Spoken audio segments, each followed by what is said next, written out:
어떤 이들이 생각하는 것과 같이 주님께서는 약속을 더디 지키시는 것이 아닙니다. 도리어 여러분을 위하여 오래 참으시는 것입니다. 하나님께서는 아무도 멸망하지 않고 모두 회개하는 데 이르기를 바라십니다.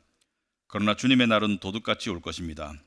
그날에 하늘은 요란한 소리를 내면서 사라지고 원소들은 불에 녹아버리고 땅과 그 안에 있는 모든 일은 드러날 것입니다. 이렇게 모든 것이 녹아버릴 터인데 여러분은 어떠한 사람이 되어야 하겠습니까? 여러분은 거룩한 행실과 경건한 삶 속에서 하나님의 날이 오기를 기다리고 그날을 앞당기도록 하여야 하지 않겠습니까? 그날에 하늘은 불타서 없어지고 원소들은 타서 녹아버릴 것입니다. 그러나 우리는 주님의 약속을 따라 정의가 깃들어 있는 새하늘과 새 땅을 기다리고 있습니다. 사랑하는 여러분, 여러분 이것을 기다리고 있으니 티도 없고 흠도 없는 사람으로 아무 탈이 없이 하나님 앞에 나타날 수 있도록 힘쓰십시오. 아멘. 네, 앉으시기 바랍니다. 우리 말씀에서 기도하도록 하겠습니다. 하나님 아버지, 오늘도 저희들을 말씀의 자리로 불러주셨습니다. 이 시간 우리의 마음이 고요하게 하시고 또 말씀을 받아서 열매를 맺을 수 있는 그런 밭이 될 수 있도록 주님 인도하여 주시옵소서. 때로는 우리의 마음이 돌 같고 또 우리의 마음밭이 정말 가시덤불 같이 느껴질 때가 있지만 하나님께서 성령의 능력으로 우리의 마음을 평정해 주시고 우리의 마음이 옥토가 될 수 있도록 주님 은혜 베풀어 주시옵소서. 예수님 이름으로 기도합나이다. 아멘. 네. 원래는 그 베드로 이 후서 3장이 남은 분량이 얼마 되지 않아 가지고 다 끝내려고 했었는데 좀 잘라서 다음에 한번 더 하는 걸로 이렇게 했습니다. 다음 주에 한번 더 하는 걸로 했는데 사실 오늘 내용도 이걸 자세히 하려고 보니까 너무 많아요. 여러분 저런 몇 개 안 되지 너무 많은데 그래서 제가 선별적으로 하겠다 그래서 목사님 이건 왜 설명 안 하시지 하는 부분은 여러분이 따로 질문해 주시면 제가 설명해 드리겠습니다만은 일일이 다 설명하려면 시간이 너무 많이 걸리기 때문에 선별적으로 할 수밖에 없는 점 양해해 주시기 바라고요. 자, 오늘 내용에서 특별히 포커스를 좀 초점을 맞추고 싶은 것이 두 가지가 있습니다. 첫째는 주의 날이 뭔가, 주의 날. 영어로 Day of the Lord. 주의 날이 뭔가, 주님의 날, 하나님의 날, 주의 날. 그리고 두 번째는 기다림에 관한 이야기를 하고 싶습니다. 기다림. 왜냐하면 오늘 본문에 보시면은 10절과 12절에 그러나 주님의 날은 도둑같이 올 것입니다. 주님의 날을 이야기하고 있고 12절에는 하나님의 날을 오기를 이렇게 얘기하고 있습니다. 주님의 날, 하나님의 날. 그 다음에 12절에 오시면은 하나님의 날이 오기를 기다린다는 말이 있고요. 그 다음에 14절에 사랑하는 여러분, 여러분이 이것을 기다리고 있으니 기다린다는 표현이 두 번 나오는데 오늘 특별히 주의 날과 기다림에 대해서 우리가 살펴보려고 하는데요. 여러분 우리 어떤 공휴일 중에 이런 날이 있죠. 국군의 날, 뭐 어버이날, 어린이날 있죠, 그죠? 무슨 뜻이에요? 이 군인이 주인공이 되는 날, 부모님이 주인공이 되는 날, 어버이날, 곧 다가옵니다, 그죠? 어린이날, 어버이날 다음 주에 다가오고 있어요. 5월 5일 준비하세요. 총알 많이 준비하셔야 될 것 같아요. 다가오고 있는데 그 주인공이 이제 어버이다, 주인공이 어린이다 이런 뜻인데 주님의 날이라는 건 무슨 뜻인가? 주님의 날, 여러분 주님의 날이 무슨 뜻인지 생각해 보셨습니까? 주의 날, 주님의 날. 이 주의 날이라는 것은 우리가 뭐 주일을 주의 날이라고 하기도 하는데 성경에서 말하는 주님의 날, Day of the Lord, 이게 무슨 뜻일까요? 무슨 뜻일까요? 이 주님의 날이라는 것은 하나님이 주인공 되시는 날이라는 뜻보다는 물론 하나님은 항상 주인공이시지만 다른 뜻이 있습니다. 주님의 날이라는 것은 우리가 세상을 평소에 살아갈 때는 우리가 세상을 움직이는 것처럼 착각 속에 살아가죠. 사람들은 그죠. 우리가 일하고 우리가 뭘 만들고 우리가 역사를 만들고 우리가 전쟁하고 우리가 평화를 만들고 우리가 뭐 대화하고 우리가 정치하고 그런데 주의 날이라는 것은 하나님께서 나타나셔서 극적이고 그리고 광범위하게 나타나셔서 역사의 주인공은 주관자는 나다. 그리고 지금까지 한 너희들의 모든 잘못에 대해서 내가 심판을 내리마. 이게 주의 날입니다. 그래서 주의 날은 좋은 날이 아니에요. 주의 날은 세상 사람들에게 좋은 날이에요. 주의 날은 심판의 날이고 주의 날은 무서운 날이에요. 그래서 성경에 주의 날이 여러 군데 나오는데 주의 날을 소개하는 여러 가지 구절들이 있지만 그 중에 대표적으로 요엘서 2장을 한번 보시면 여러분 주보에 적어놨는데 요엘서 2장에 보시면은 이 요엘서는 이 선지서로서 미래에 있을 일을 이야기하는데 요엘서 2장 1절에 보시면은 너희는 시온에서 뿔나팔을 불어라. 하나님의 거룩한 산에서 경보를 울려라. 이게 뿔라팔과 경보는 뭔가 위험이 닥치는 것에 대한 어떤 그 미리 알림이죠, 그죠? 뿔라팔과 경보를 울려라. 유다 땅에 사는 백성아 모두 떨어라. 떤다는 것은 뭔가 대단히 불행하고 대단히 힘든, 대단히 위험한, 대단히 아픈, 대단히 고통스러운 시간이 오기 때문에 모두 떨어라. 근데 그의 이유가 뭐예요? 주님의 날이 오고 있다. 주의 날이 오고 있다.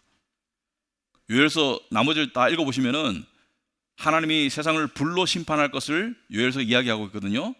주의 날이 오고 있다. 주의 날은 무서운 날이에요. 그래서 역사 속에서 주의 날은 예를 들어서 이게 주의 날입니다. 바벨론에 의해서 유다가 멸망한 것이 주의 날이에요. 유다의 지속된 회개하지 않은 우상 숭배에 대해서 하나님께서 정말 이 광범위하게 그리고 이 극적으로 하나님께서 심판하시는, 하나님의 심판이 극에 달하는 것이 주의 날이었어요. 또 대표적인 주의 날이 뭐냐면 이 요엘서 2장이 말하는 주의 날이 두 가지로 해석이 될 수 있습니다. 첫째, 하나는 유대인으로 봤을 때는 AD 70년에 있었던 예루살렘 성과 성전의 초토화, 예루살렘 성의 멸망, 그리고 두 번째는 예수 그리스도의 재림 앞에 있을 광범위한 우주적인 심판을 이야기할 수도 있다. 두 가지로 해석이 분분한데 둘 다가 맞을 수도 있어요. 자, 주의 날을 유대인의 입장에 봤을 때, 여러분 예수 그리스도를 못 박은 유대인들이 빌라도 법정에 가가지고 빌라도가 나는 이 사람이 죄가 없는 것 같은데, 이 사람 아무리 봐도 죄가 없는 것 같은데, 그러니까 이 사람들, 이 군중들이 뭐예요? 당신이 예수 그리스도를 편을 들고 놓아주면 당신은 시저의 친구가 아니다. 왜냐하면 이 사람이 스스로 왕이라고 했기 때문에 반란군처럼 그렇게 누명을 씌워가지고, 그러니까 빌라도가 나중에 밀란이 일어날 것 같으니까 자기는 이 벌을 주고 싶지 않은데 밀란이 일어날 것 같으니까 빌라도가 어떻게 마지막에 유대인들 앞에서 자기가 손을 씻으면서 나는 이 일에 아무런 책임이 없다. 알았지? 그러니까 뭐예요? 유대인들이 뭐라 했습니까? 그 피를 우리와 우리 자손에게 돌려라. 이렇게 담대하게 말하죠. 그 피를 우리에게 돌려라. 그 예수 그리스도의 그 순결한 피값을, 그 피를 흘리게 한 그 죄값을 우리에게 돌려라. 이렇게 말하죠. 그래서 어떻게 됐어요? 그들에게 피값이 돌아갔어요, 안 돌아갔어요? 돌아갔죠, 그죠? 예수님의 마태복음 마지막에 나오는 그 올리브산 예언은 마지막 재림에 관한 예언이기도 하지만 상당 부분이 언제에 관한 예언이에요?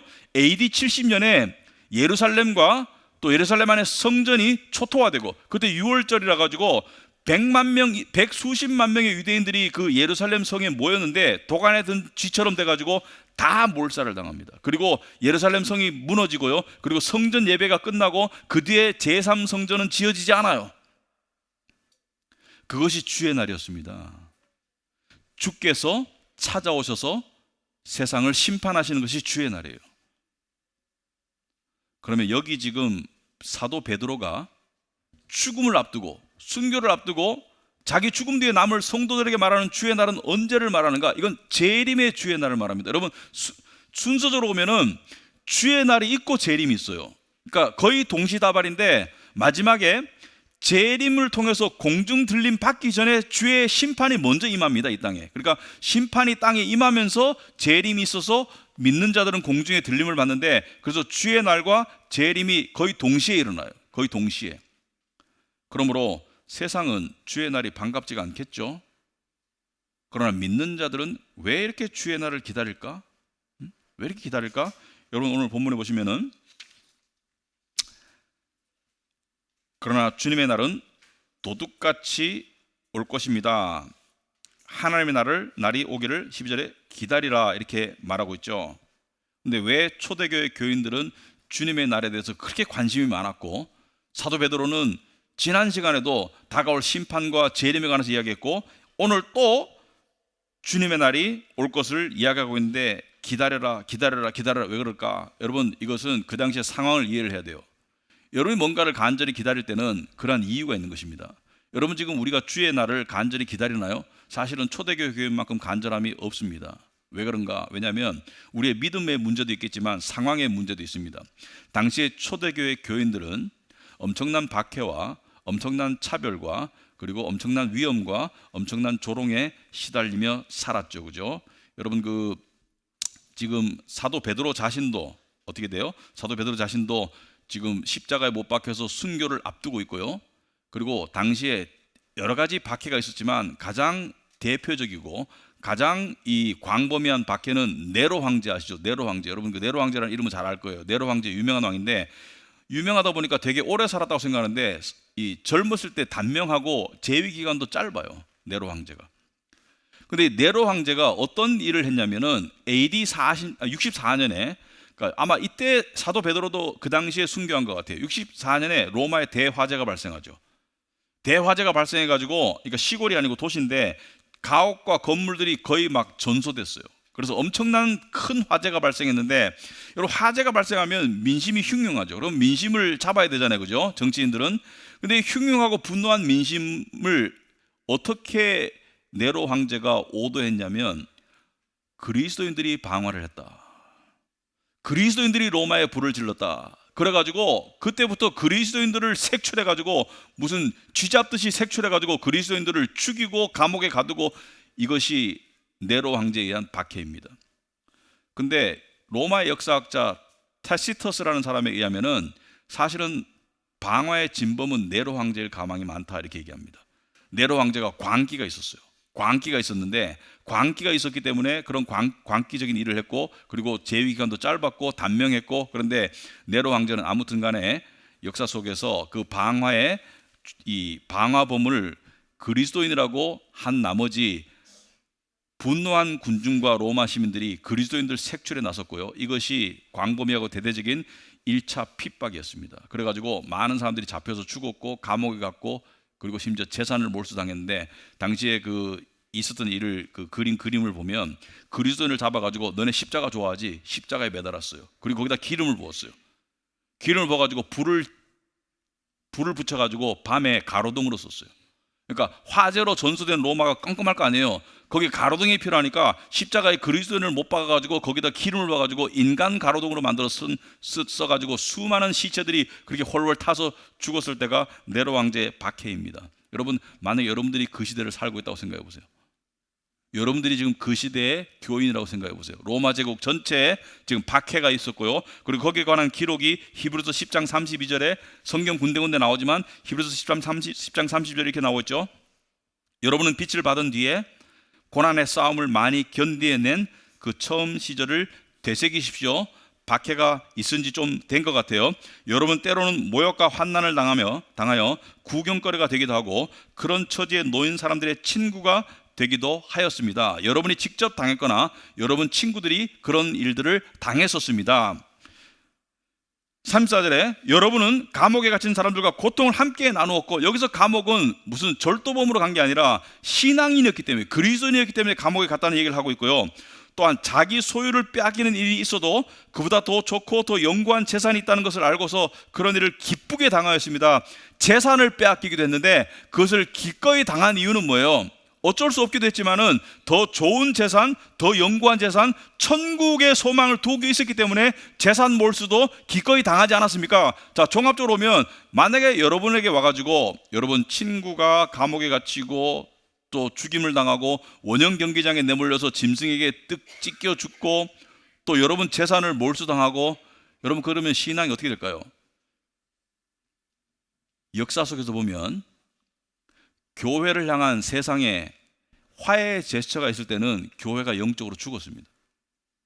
하지만 교회를 향해서 세상이 핍박했을 때는 교회가 영적으로 살아났어요. 가장 대표적인 예는 로마가 기독교를 국교화하자 기독교인이 아니면 관직에 나갈 수도 없을 정도로 기독교를 환대하자 기독교가 영적으로 어떻게 됐어요? 영적으로 죽어버렸어요. 그래서 참다운 그리스도인이 없었습니다.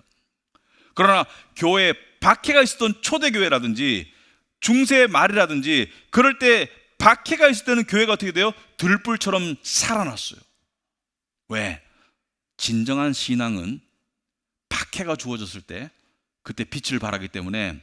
이때 이 사람들이 어떤 심정으로 살았을까요? 이때 사람들은 언제 잡힐지, 그리고 사회에서도 신분 상승이 차단되어 있었습니다. 말하자면 로마 시민권자도 아니고, 그리고 그리스도인이면 신분 상승이 차단되고 장사도 안 돼요. 왜? 여러분 이 바울의 서신에 보면은 이 다이아나 신상을 모시는 사람들이 장사를 하는데 그런 데서 기독교인이 장사가 되겠어요? 고린도 교회 같은데 장사가 안 되잖아요.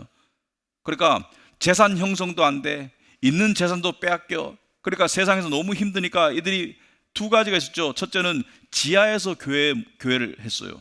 왜냐하면 대놓고 교회 못 모이니까 지하 동굴을 파가지고 모여서 예배를 드렸고, 또 만날 때 인사가 뭐였습니까? 마라나타였습니다. 안녕하세요, 뭐 식사하셨어요? 반가워요. 이런 인사가 아니고 마라나타가 인사였다고 그래요. 마라나타가 뭐예요? 주 예수요 어서 오시옵소서, 이게 인사였습니다. 이 사람들이 뭘 기다렸을까요? 이 세상에서는 더 이상 소망이 없어요. 이 세상에서는 더 이상 소망도 없고 잘될 가망도 없어요. 뭘 기다렸을까요? 그리스도의 재림을 기다렸죠. 주의 날을 기다렸죠. 두 가지로, 첫째는 우리의 억울함을 풀어주소서, 심판해 주시고 오셔서 세상을 심판하시고 우리의 억울함을 풀어주소서. 두 번째, 우리를 좋은 데로 데려가소서. 재림에 관한, 그러니까 이 아기 같은 정말 간절한 믿음이 절실히 이들 마음에 있었죠. 근데 베드로는 이들의 딜레마를 알았던 것 같아요. 여러분, 너무 간절한데 빨리 그 일이 안 일어나면 어떻게 돼요? 사람이 소망이 더디 이르면 어떻게 돼요? 사람이 지치고 그리고 낙심하게 되죠, 그죠? 그래서 사도 베드로는 그것을 차단하기 위해서 오늘 본문의 9절에 보시면은 어떤 일이 생각하는 것과 같이 주님께서는 약속을 더디 지키시는 것이 아닙니다. 도리어 여러분을 위하여 오래 참으시는 것입니다.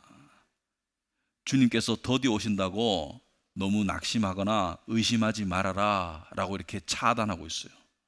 사실은 2000년이 지나도 아직 안 오셨습니다. 두 번째, 그렇다 해가지고 그러면 나는 기다림을 그냥 접어두고 그냥 살아가지 뭐, 그런 태도도 경계했습니다. 한편으로는 기다리다 지침을 경계했고, 한편으로는 안 기다리는 쪽으로 믿음이 식어질까봐 그걸 경계해서 뭐예요? 주의 날은 어떻게 온다고요? 10절에 그러나 주님의 날은 도둑같이 올 것입니다, 이렇게 말하고 있습니다. 도둑같이 온다는 것은 뭐예요? 예고 없이 올 것이다. 그러니까 뭐예요? 늘 깨어서 준비하라고 이야기하고 있는 것이죠. 주의 날이 도둑같이 올 것이니까. 예수님도 똑같은 말씀을 하셨죠. 마태복음 24장 43절에 이것을 명심하여라. 집주인이 도둑이 밤에 몇 시에 올지 알고 있으면 그는 깨어 있어서 도둑이 집을 뚫고 들어오도록 내버려두지 않았을 것이다. 그러므로 너희도 준비하고 있어라. 너희가 생각하지도 않은 시각에 인자가 올 것이기 때문이다. 그래서 주님께서는 도둑처럼 갑자기 예고 없이 당신이 재림할 것을 말씀하시므로 늘 깨어 있기를 바랬다. 그래서 두 가지를 얘기했죠. 첫째는 기다리는 게 너무 지쳐서 낙심하지 말고, 또 그렇다 해가지고 안 기다리지도 말고 적당한 기다림을 유지하는 것이 뭐예요? 그것이 신앙이고 그것이 믿음이다. 자, 그런데 오늘 제가 정말로 하고 싶은 얘기는 기다림입니다. 기다림 얘기를 하고 싶어요. 기다림 얘기를. 자, 왜 기다림 얘기를 하고 싶냐? 자, 오늘 사도 베드로가 계속 말하다가 13절에 그러나 우리는 주님의 약속을 따라 정의가 깃들여 있는 새하늘과 새 땅을 기다리고 있습니다. 정의가 깃들고 있는 말을 굳이 쓴 이유는 당시의 기독교인을 향한 불의가 팽배했기 때문이죠. 불공평이 팽배했기 때문에 정의가 깃들여 있는 새하늘과 새 땅을 기다리고 있습니다. 만약에 배고픈 사람들에게는 정말 마음껏 배부르게 먹을 수 있는, 늘 배부르게 먹을 수 있는 배고픔이 없는 그런 세상이 기다리고 있습니다, 이렇게 얘기했을 것이고요. 그러니까 우리 같은 사람에게는 뭐라고 할까요? 경쟁이 없는, 비교가 없는, 모두가 공평한, 모두가 영광스러운 그런 새하늘과 새 땅이 기다리고 있습니다, 이렇게 표현했겠죠. 자, 그리고 14절에 사랑하는 여러분, 여러분이 이것을 기다리고 있으니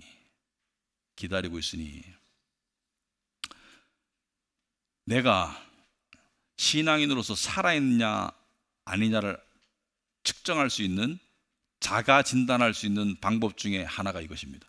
내가 신앙인으로서 지금 깨어있나 아니냐를 자가 진단할 수 있는 그런 질문이 이거예요. 나는 주님의 재림을 어느 정도로 기다리고 있는가? 들으니까 알긴 알겠는데 평소에 거의 생각 안 하는 것 같으면 신앙이 바닥인 것이고, 최소한 하루에 한 번이라도 주님 어서 오시옵소서라고 기도하고 있으면 그래도 괜찮은 것이고. 근데 기다림에 관해서 제가 이야기를 드리고 싶어요. 여러분, 우리는 현대인들은 기다림을 좀 무시하는 경향이 있습니다. 왜냐하면 기다림은 항상 뭘 내포하죠? 여러분, 기다림은 항상 결과를 내포합니다, 그죠? 기다린다는 것은 결과의 대상이 있는 것이죠. 기다림의 결과가 있는 것이지 결과 없는 기다림은 없죠. 나는 막연히 기다려. 아무것도 기다려 이런 말 아무것도 기다리라는 말은 없잖아요, 그죠? 뭔가를 기다리고 있겠지. 여러분이 뭔가를 기다리고 있겠지. 예를 들어서 시험에 합격하길 기다린다든지, 아니면은 뭔가 내가 목표한 뭔가를 이루기를 기다린다든지, 만들기를 기다린다든지, 좋은 소식을 기다린다든지, 뭐 자녀의 구원을 기다린다든지, 뭔가를 기다리고 있겠죠, 그죠? 그러니까 기다린다는 것은 결과를 항상 내포하는 것이죠. 결과 없는 기다림은 있을 수 없죠. 그런데 우리는 어디에 더 치중하는 경향이 있냐면 결과에 더 치중하죠. 결과. 그래서 기다림은 좀 불필요하고 고통스럽고, 기다림이 빨리 끝났으면 좋겠고 결과가 빨리 왔으면 좋겠어요. 원하는 좋은 결과가. 그래서 기다리는 시간이 힘들고 무의미하다고 생각하는 사람들이 굉장히 많아요. 우리들 중에는 사람들 그렇게 생각을 많이 해요. 그러나 성경을 가만 보시면 기다림과 결과 중에 어디에 더 치중하라고 하나님 말씀하시냐면, 하나님은 기다림에 더 치중해라 이렇게 말씀하십니다. 기다림에 더 치중해라. 그리고 기다림을 어떻게 대하느냐가, 잘 들어보세요, 믿음과 성품에 엄청난 영향을 미칩니다. 잘 기다릴 줄 아는 사람은 믿음이 자라요. 그러나 반대로 기다림을 소홀히 하는 사람은 믿음이 안 자랍니다. 결과에 상관없이. 그리고 기다림을 잘 하는 사람은 성품이 아름다워집니다.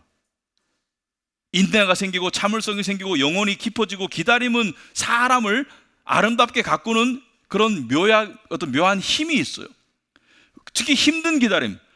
아무리 기다렸는데도 결과가 안 나오니까 너무 힘들어 죽겠는데, 그래도 기다리는 그 기다림 속에는 뭐예요? 영혼의 끈질긴 어떤 아름다운 성품이 형성되는데, 그것을 팽개치는 사람은 조급해지고 낙심하고, 그리고 비관적이 되고, 그리고 원망하게 되고. 그래서 기다림에 달려있는 것이지, 결과는요 사실 우리의 소관이 아니잖아요. 여러분 결과를 마음대로 할 수 있어요? 결과를 좌지우지 할 수 있을 것 같으면 기다릴 필요가 없지. 여러분 결과를 좌지우지할 수 있는 게 몇 개 있어요? 여러분 자녀를 좌지우지할 수 있어요? 안 되잖아요. 그냥 좋은 결과가 있길 바랄 뿐이지, 그죠? 그리고 결과는 발생했을 때 잠시 행복해요, 그죠? 하지만 기다림은 시간이 훨씬 길어요. 훨씬 길어요. 그리고 기다림 속에서 하나님은 믿음과 성품을 만들어 가세요.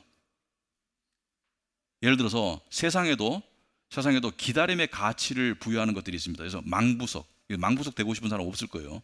근데 망부석이 뭐냐면, 어떤 집 떠난 남편을, 연인을 기다리다가 돌이 되어 굳어버리는 것을 망부석이라고 그러죠. 결과는 어땠어요? 안 돌아왔어요. 그러나 망부석을 보고 우리가 뭐예요? 망부석을 보고 우리가 그 안에 뭘 가치를 부여하죠. 정말 그 기다림의 돌을 닦은 그 마음의 가치를 부여하고 있죠. 실화를 하나 얘기해 드리겠습니다. 실화.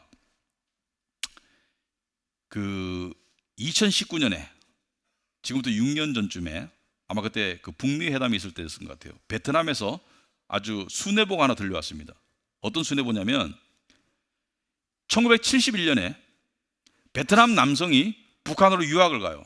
뭐 김일성 대학을 간지 그건 제가 모르겠어요. 이름이 칸이라는 청년인데 23살에 북한으로 유학을 가가지고, 거기서 24살에 한 살 많은 북한 여성 리영희라는 여성을 만나가지고 사랑에 빠지게 됩니다. 둘이 너무 사랑하는데 국적이 다르잖아요, 그죠? 그런데 이제 이 친구 칸이라는 친구가 유학 기간을 마치고 돌아가게 됐는데, 북한은 국제 결혼을 허용을 안 해요. 그래서 돌아가가지고 20대 중반부터 둘이가 서로 서신왕래를 했는 거예요. 서신왕래를. 몇 년 동안 했냐? 31년 동안. 둘 다 결혼 안 하고. 그러니까 기다렸는 거죠, 그죠? 그러니까 서로를 향한 애틋한 그 첫사랑의 마음을 간직하면서 서신왕래를 하면서 기다리다가 어떤 일이 발생했냐면, 1990년도 말에 북한에 그 기아 문제가 발생했죠. 그래가지고 아사자들이 속출했잖아요, 그죠? 그때 북한의 이 식량 부족 문제가 발생해가지고 상당히 많은 수의 사람들이 죽었는데, 그때 칸이 리영희 가족을 위해서 쌀을 7톤을 사가지고 보냅니다. 7톤 어마어마한 거예요. 7톤이면 20kg 사면은 우리 선호 가족이 꽤 먹잖아요, 그죠? 뒤에 누가 웃고 있는데, 그죠? 7톤 어마어마한 양이죠. 7톤을 사가지고 리영희 가족에게 소포로 보내니까 북한 관리들이 이걸 보고 조사를 한 거예요. 조사를 해보니까 이 순애보를 알게 된 거죠. 71년에 북한 왔던 이 청년이 이 처녀랑 사랑에 빠져가지고 둘이 서로 서신왕래만 지금 20여 년째 하고 있다가, 그러다가 지금 이 힘든 일이 생기니까 이 남자가 7톤이라는 어마어마한 쌀을 사가지고 보내는 거를 딱 듣고, 북한 사람들도 사람이잖아요, 그죠? 감동 먹었는 거야. 그래가지고 예외적으로 결혼을 허용합니다. 한 가지 조건을 달아서. 리영이 국적은 바꾸지 마라. 국적은 북조선 그 인민으로 남고, 그래서 결혼을 해가지고 하노이에서 2002년에 결혼을 합니다. 그래가지고 그 31년의 세월 뒤에 결혼을 했는데, 원래는 결혼할 가망이 있어요, 없어요? 없습니다. 근데 이 사람들이 어떤 영혼이 되었나? 그 31년 동안 어떤 영혼이 되었을 것 같아요? 신앙적으로 접근하지 마시고 어떤 영혼이 됐을 것 같아요? 그 기약 없는 세월을 기다리면서 이 사람들의 영혼은 순수한 그 20대의 마음, 그리고 깊은 영혼이 되어간 거죠. 그래가지고 결혼해가지고 다행히 결합을 했는데, 만약에 그 두 사람이 결과에 연연했다면 애지당초 그 기다림은 멈추었습니다. 왜? 결과는 발생할 가망이 거의 없어요. 어느 세월에. 그리고 세상적으로 계산적으로 생각하면 내가 제정신이야? 아니, 만날 수도 없는 사람을, 만날 확률도 거의 없는 사람을 내가 기다린다고 청춘을 다 허비해? 나도 결혼해가지고 그냥 잊어버리면 그만이지, 이렇게 안 하고 31년을 기다렸다는 것은 결과에 연연해서 기다렸다 못 기다렸습니다. 이 사람들은 기다림 자체가 소중했는 거예요. 기다림 자체가 상대를 향한 마음의 표현인 거예요. 기다림 자체가 상대를 향한 사랑이었던 거예요, 여러분. 마찬가지로 하나님은 기다리는 영혼들을 기뻐하세요. 왜? 기다림 자체가 믿음이기 때문에. 기다림 자체가 하나님을 향한 사랑이기 때문에 하나님은 기다리는 영혼 속에 머물기를 좋아하시고, 그리고 하나님은 기다리는 영혼들을 자랑하십니다. 그게 히브리서 11장에 나와 있는 거예요. 당신을 기다리는 영혼들을 자랑하세요, 하나님은. 여러분, 누가 예수님의 재림을 기다리는 사람 중에 누가 재림을 봤어요? 그 결과를 본 사람 역사 속에 아직 없습니다. 2000년이 지난 동안 아무도 없어요. 그러나 그 중간에 기다림 가운데 있던 사람이 믿음의 사람이었고, 기다림을 저버린 사람은 믿음의 사람이 아닌 거예요. 데마라는 사람은 세상을 사랑해서 믿음을 저버리고 떠났어요. 사도 바울은 서신에서 여러 가지 이야기를 하는데 누가만 나와 남아있다고 이야기를 하고 있어요. 나와 변론할 때, 처음 변론할 때 있던 사람들이 다 떠나고 누가만 남아있다고 해서, 왜? 기다리다 지쳐서 떠난 거예요. 기다리다 지쳐서 떠난 것이 그것이 믿음을 저버리는 것과 똑같은 거예요. 결과 우리들 중에 예수님의 재림을 우리 생애에 볼 가망이 없을 가망도 많아요. 그죠? 이때까지 2000년 동안 아직 그 일이 발생 안 했기 때문에 우리들 중에 살아생전에 이 세상에서 예수님의 재림을, 예수님의 주님의 날을 볼 가망이 없는 경우가 훨씬 크다고 볼 수 있겠지만, 안 그럴 수도 있고요. 모르잖아요. 그러나 기다림이 믿음이고 기다림이 사랑입니다. 여러분, 성경을 보시면은 하나님은 믿음을 키우는데 기다림이라는 것을 아주 약재로 쓰셨어요. 기다림은 쉬운 거 아니에요. 아브라함, 믿음의 조상 아브라함, 기다림의 화신이잖아요, 그죠? 자식을 주겠다 해가지고 그렇게 기다리게 해놓고 나중에 지쳐가지고 포기하니까 하나님 또 나타나셔가지고, 야, 저 별처럼 많이 준다고 했잖아. 바다의 모래처럼 준다고 했잖아. 뭐예요? 계속 기다리라는 거예요. 기다림에 이 불씨가 다 꺼졌는데 와가지고 또 불을 지피고 또 기다리래. 기다리다 또 지쳐가지고 또 절망하면 또 나타나셔가지고 또 불을 지피고 또 기다리래. 왜냐하면 기다림이 믿음이거든요. 기다림이 믿음이거든요. 다윗 왕, 하나님께 택감받고 사울을 대신할 하나님의 왕으로 택감받고 난 다음에 사무엘 선지자가 기름 부어서 왕을 만들고 난 다음에 실제 왕이 되는데 수많은 세월을 도망다니면서 생명의 위협을 느끼면서 미치광이 흉내를 내면서 그렇게 기다렸던 거예요. 예수께서 태어나셨을 때 예수님의 아버지 어머니 요셉과 마리아가 그 당시에 정결의식을 따라가지고 예루살렘 성전에 장자인 예수를 바치러 갔을 때, 그때 시므온이란 노인은 평생을 기다려가지고 늙어가지고 그냥 말년이 될 때까지 기다리는 그 기다림 속에 주의 성령께서 뭐라고 말했습니까? 네가 죽기 전에 볼 수 있을 거야. 기다림이 믿음인 거예요. 우리 이렇게 생각하죠. 결과가 중요해. 결과가 안 중요한 거 아닙니다. 우리의 믿음의 결과는 시간의 문제이지 반드시 발생해요. 하지만 이걸 조금 적용해 보자면, 여러분 세상에서도 기다리는 거 있죠? 기다리는 거 있잖아요, 그죠? 이 자식이 잘 되기를 기다리고, 또 뭔가 뭐 예를 들어서 뭐 집장만을 기다리고, 또 좋은 짝을 만나기를 기다리고, 기다리는 것들이 있을 거예요. 그것이 성경적으로 나쁜 것이 아니면 기다리는 건 좋은데, 결과에만 연연하잖아요. 내가 가진 결과에만 연연하면 사람이 상하고 망가집니다. 하지만 하나님께서 그 결과를 향한 그 기다림의 시간을 주셨을 때, 그 기다림의 시간 속에서 내가 어떻게 지내느냐, 어떻게 버티느냐, 인내하고 참고 여전히 하나님을 향해서 다가가느냐, 이것이 믿음인 거예요. 그 성경은 뭐라고 말하고 있습니까? 아브라함과 사라에게 자식을 낳을 가망이 없어요. 나이 들고 이 생리가 끊겼는데도 그들이 뭐요? 하나님께 계속 소망을 두었다라고 이야기하고 있죠. 소망을 계속 두지 않았음에도 불구하고 하나님께서는 소망을 뒀던 순간만 기억하시는가 봐요. 소망을 계속 두고 있는 것을 하나님께서는 믿음이라고 부르시더라. 여러분, 우리는 크게는 예수님의 재림을 기다리는 마음을 가져야 됩니다. 그러나 작게는 우리 일상 속에서의 기다림들 있죠. 뭐 사업의 기다림, 뭐 여러 가지 뭐 가족의 어떤 일상의 기다림, 그 기다림 속에서 하나님께 소망을 두고 그 기다림의 도를 닦아야 돼요. 기다림의 도를. 그러다 보면 결과는 제 시간에 옵니다. 그러나 결과만을 바라보면 지치고 쓰러지고 기다림 자체를 포기하게 되어 있습니다. 그래서 우리 인생에서 결론적으로 말하면 가장 어려운 게 기다림입니다. 그러나 가장 귀한 게 될 수 있는 게 기다림입니다. 그래서 우리 각자에게 우리 공통적인 기다림이 있습니다. 우리도 주님을 기다리고 있어요. 우리도 주님을 기다리고 있고요. 우리도 뭔가를 또 각자의 삶 속에서 기다리며 살아가고 있는데, 그 기다림 속에서 내가 정한 시간 안에 결과가 일어나지 않았다 해서 팽개치고 포기하고 원망하고 그러면 나만 망가져요. 하지만 시간은 주님의 손에 있사오니 주님의 시간 안에, 주님의 시간에 주의 뜻 이루어지게 하옵소서 하는 믿음으로 기다려 나가면 그 영혼은 뭐예요? 믿음과 성품이 자라게 됩니다. 우리에게 주어진 크고 작은 기다림을 낭비하지 마시고, 우리를 향한 주님의 우리를 향한 어떤 약재라고 생각하시고 기다림의 도를 잘 닦아 나가는 여러분과 제가 되기를 축원합니다. 기도하겠습니다. 하나님 아버지, 참으로 감사하고 감사합니다.